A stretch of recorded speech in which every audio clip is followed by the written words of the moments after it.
Bike লিয়ে কক্সবাজার যাইতেছি প্রথমবার, আর উপরে থেকে শুরু হয়েছে টিপ টিপ পানি। এটা কি ভগবানের টিজিং নাকি? রাস্তা হয়েছে স্লিপারির আব্বা, ব্রেক মারলে মনে হয় সোজা চট্টগ্রাম যাইয়া পড়মু। তয় রাইট তো রাইটই, এখন থেকে ঘুরে গেলেই তো লাভ, বাইকে গেলে তো লাভ নেই, বুঝলে না? আস্তে চালাও, ব্রেক টিপো ফুললা আর চোখ খুললা রাখো, হিরে হইতে গিয়া হিরান হইও না যেন। আহারে, এটা কি জ্যাম নাকি পিকনিক? ডলফিন মোড়ের আগে এমন একটা জ্যামে পড়ছি, বাইক স্টার্ট করে রাখছি আর মানুষজন হা কইরা চাহে। এক একজনের মুখের দিকে দেখলে মনে হয় লাইনে দাঁড়াইছে কাচ্চি খাইতে। হর্ন বাজায় এক ভাই, আরেকজন হাত দিয়া থামায়, ভাই তাহেন, সবাই তো ব্যস্ত।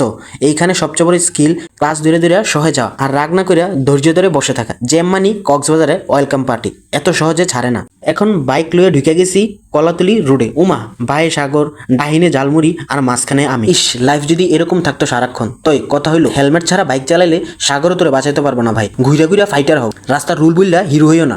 এই ছিল আমার কক্সবাজার যাত্রার শুরুর কাহিনী। বৃষ্টি, জ্যাম আর সাগরের হাওয়া। জীবন ছোট ভাই, হ্যাপি থাকো, সেফ থাকো, আর যাই কইরো রাইড কইরা চইলা যাইও।